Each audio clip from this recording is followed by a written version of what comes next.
makaano sa poste.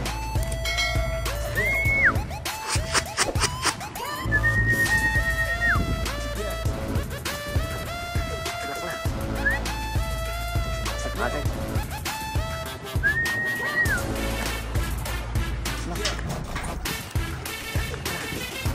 Galing pansot.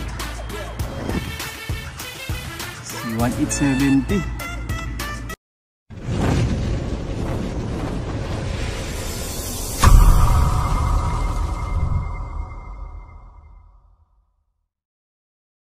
Good morning mga kalapatids, welcome back. So na-release na nga yung ibon natin ng Wairoha. Bali 640 kilometers. So 6:30 ng umaga. Tapos yung hasting natin na 555 kilometers sa 7 AM ng umaga ni-release. So ang oras nga ngayon ay 9 AM. So ayan ang panahon mga kalapatids. So yung pinagbitawan ng mga warriors natin bago dumating ng tawid dagat ay headwind. Tapos pagdating ng dagat, bali light tailwind na yung hangin mga kalapatids. So ang dating nga ng hasting natin ay ang flying time niya ay mga 7 hours yun mga kalapatids. Tapos yung Wairoha natin, sa palagay natin mga 8 to 9 hours. Ay maganda panahon mga kalapatids. So nakapaglinis na nga tayo ng loop at maya maya lalagyan natin ng electrolyte yung inuman nila. So bali yung Wairoha natin ay 6. Tapos yung hasting natin ay 5 mga kalapatids. Ayan. Bali nandito yung lahat yung mga warriors natin na young bird para sa next year. Ayan, nandiyan sa kabilang section. Tapos dito bakante. So sana maganda pa uwian natin at makumpleto yung warriors natin mga kalapatids. So yung race nga namin ay yearling cup. So may trophy yun mga kalapatids. Tapos yung classic race naman namin sa Wairoha, bali trophy rin yun mga kalapatids. So sana makapwesto tayo mga kalapatids. Dahil nga patapos na yung race namin. So yung last race namin ay December 9 sa Escape. Bali 815 kilometers. Bali tatlo yung race namin sa December 9. Hasting 555 kilometers, tapos yung Gisborne nasa 700 plus kilometer. Tapos yung isa naman ay yung Escape na 815 kilometers. So bali tatlo yung race namin sa last race namin sa December 19. So pipili tayo ng ibon doon yung ikakarga natin sa Escape, tsaka sa Gisborne, tsaka sa Hasting. So mamaya na lang mga kalapatids. Bali matagal-tagal pa naman yung datingan ng ibon natin. Siguro mga 5 hours pa, 4 to 5 hours pa. So balikan ko na lang kayo mga kalapatids. A few hours later. Update tayo mga kalapatids. So ang oras nga ngayon ay 2 PM na. So 7 hours nang nalipad yung warriors natin mula sa Hasting. So ang hangin nga ngayon ay 26 km per hour. Tapos southwesterly siya. So dito manggagaling yung warriors natin mga kalapatids. Dahil ang hangin pa ganyan. Tapos medyo tailwind. So sana yung first dropper natin sa Hasting si 1867 nakataya sa atin sa pooling, tsaka siya yung naka Nomi Bird sa atin sa LK. So second leg nga nila. So ang third leg namin ay sa final lap, yung 815 km sa Escape. So sana dumating na yung mga warriors natin mga kalapatids. Malakas na ang hangin. A few moments later. Isa mga kalapatids, si Bansot. Ito. Ito naikot.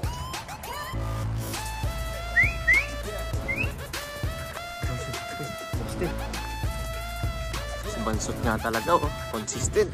Mukhang pilay. Nako, pilay. Pilay yung ibon natin.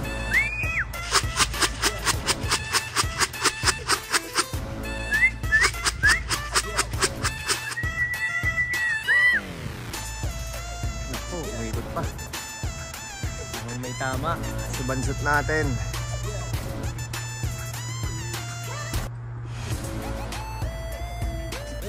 Wala. Ito. Ayun o, hindi makaan sa poste.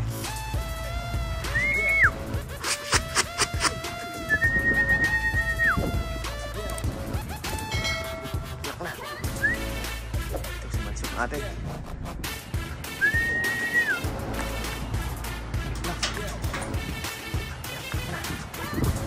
Mansot. Si 1870. Pinagpahinga ko ng 3 linggo to dahil nga 2 days bago siya nakauwi. First clacker natin si Bansot. Birthday naman tayo. Si ano ata si 1101 o kaya si Bansot, yung nestmate niya.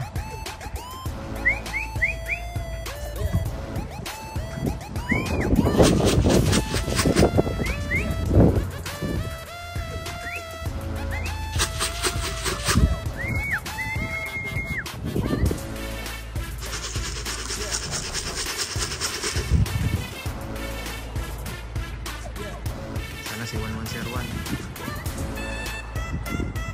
Si Bansot nga. Ayan, mag-nestmate. Mag-nestmate. Si 1871. Ayan, mag-nestmate mga kalapatids. A few hours later. Isa. Nako, si Abo. Si Abo to. Ay, yung hasting natin mga kalapatids. Third clacker natin. 567 kilometer.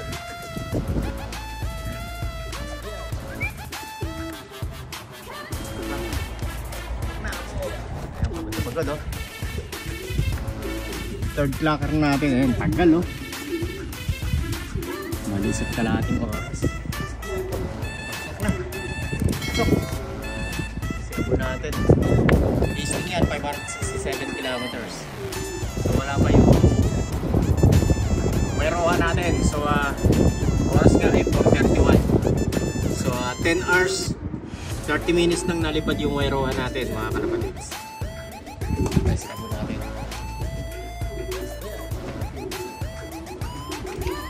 Tayo mga kalapatids. Mukhang si 1867 natin tsaka yung ito. Ay, tatlo.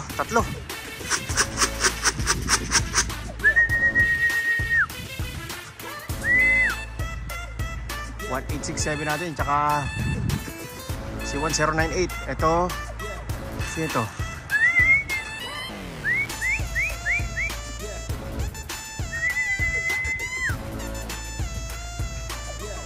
Ito, 1867 natin. Yung isa doon na lumanding sa kapitbahay. Ito yung hasting natin 1101.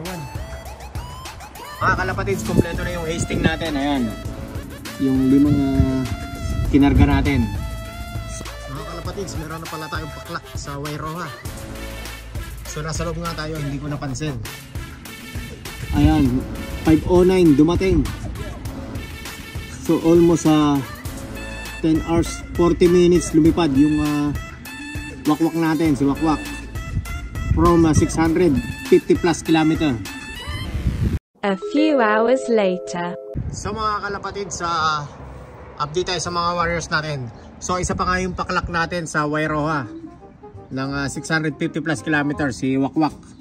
So nag-clock siya ng 5:09. So ang oras na nga ngayon ay 6:30. So 12 hours nang nalipad yung warriors natin na 5. Yung natitirang 5 natin na Wairoha. So ito nga si wakwak mga kalapatids, yung late breed natin. Siguro nasa ano to, 7 to 8 months old. Bali full siblings nung first at second clacker natin nung hasting. Ang wala pa nga si 1098, tsaka si Tatang, tsaka si 1097, si Grisel, tsaka si Pula. Yung mga matatanda natin, yun pa ang wala. Yung pinaka late breed natin, ito. First clacker nating Wairoha. So nasa 12 hours nang nalipad yung mga warriors natin mga kalapatids. So yung strike off nga namin ay 4 PM pa bukas. Ayan. So wala pa nga yung longboard natin na si 1098, yung team natin. Tsaka si Tatang. Pero si Wakwak mga kalapatids, nakataya sa pooling natin. Tinayaan ko sa pooling si Wakwak. Ayan, wala pa talagang kasunod si Wakwak. So sana may parating na tayo ulit na kasunod ni Wakwak. A few hours later. Mga kalapatids, check natin kung may dumagdag yung ipot sa atin. So isa pa nga lang paklak natin. Ayun, may night flyer tayo mga kalapatids. Sino to? Si 1097 ata. Ito nga si 1097. Ano oras na? Nag-clock siya ay ayan 8:56 mga kalapatids. 8:56 ng gabi. Ayan, kararating lang. So pangalawang clocker natin sa Wairoha mga kalapatids. Ayan. So konti nga pa uwian ng Wairoha mga kalapatids. Ayan, pagod na pagod. Ayun, kakaklak lang. 8:56. The next day.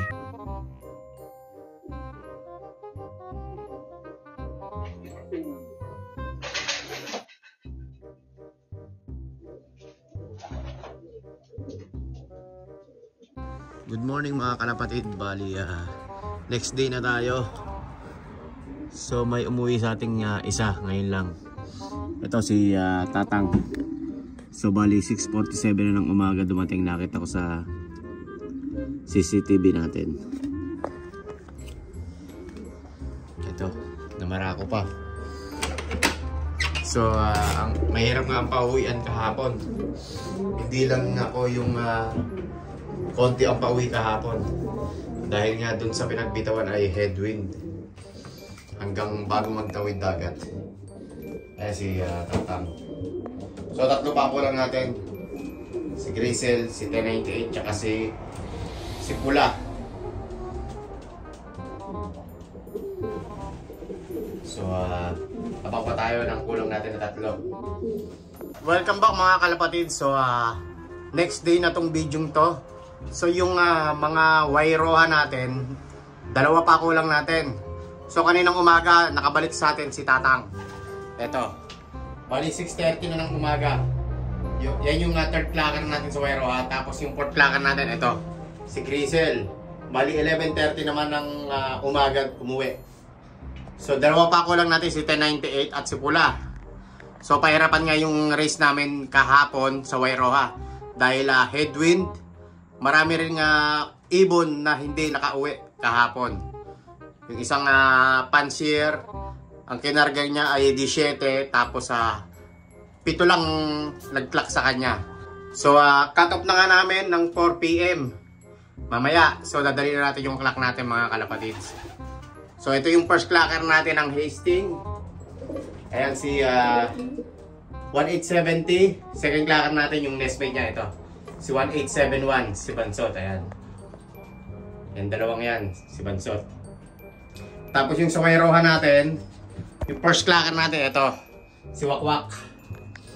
Bali, full siblings din to nila Bansot. Ayan. Bali, nag-clock siya kahapon ata ay 5:09. So, nasa 10.5 hours mahigit siyang lumipad. Bali 650 plus kilometer mga kalapatids. So mamaya na lang mga kalapatids, punta tayo sa club. Sana makauwi pa yung dalawang kulang natin para maikarga pa natin sa last lap 815 km sa Eastgate, tsaka sa Gisborne na 700 plus kilometer yung final lap namin. So mamaya na lang mga kalapatids. A few hours later. Ito yung trophy mga kalapatids. Ito yung CSC race Cook Strait ay Cook Strait. Ayan, classic. Tapos ito yung yearling. Yung mga 2022 na ring. Ayan. Wala pa yung speed natin mga kalapatid. So yung nangunguna ay si ito lang pangalawa si Eric Manahan. 1, 2, 3, 4 yung Hastings. Wala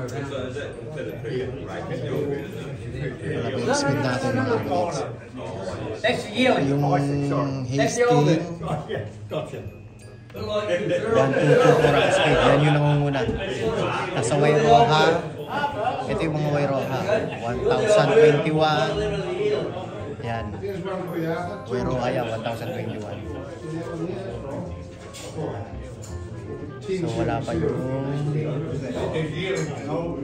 Ay, ito yung pinakamabilis. 1029. I'm set wrong. On there, I've got Hillington and all this here. I've only just got the first bird clock. Back section tayo.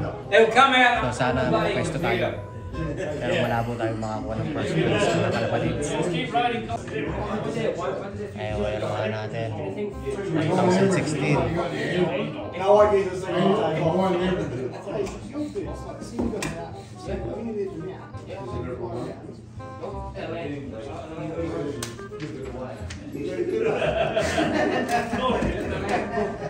I-hasting natin mga kalapatids. 1, 2, 22. Ayos. Okay, 245. Back section.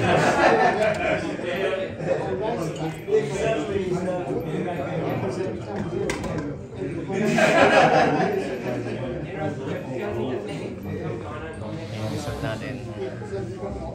Welcome back mga kalapatid. So nakauwi na tayo ng bahay.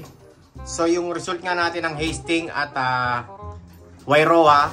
Dun sa Hastings natin mga kalapatid, si Bansot sa 47 loop, total of 443 pigeon mga kalapatids. Bali pang 9 place tayo sa federation. Ito si Bansot mga kalapatids. Ayan. 9 place natin sa federation out of 443 na pigeon. Tapos dun sa Wairoha natin, yung Hastings pala natin ay 569 kilometers sa atin dahil sa back section tayo. So 9 place sa federation. Ito si Bansot natin. Yung sa Wairoha natin mga kalapatids, bali 650 kilometers sa atin dahil back section tayo. Ito si Wakwak. Bali yung Wairoha natin ay 46 loop, total of 368 pigeon. Bali pang 19 place tayo mga kalapatids. Ito si Wakwak. Bali si Wakwak tsaka si Bansot natin, full siblings. Tsaka yan yung pinaka late breed ko. Binread ko to ng April. So 7 months old pa lang to. Lumipad na ng 650 kilometers.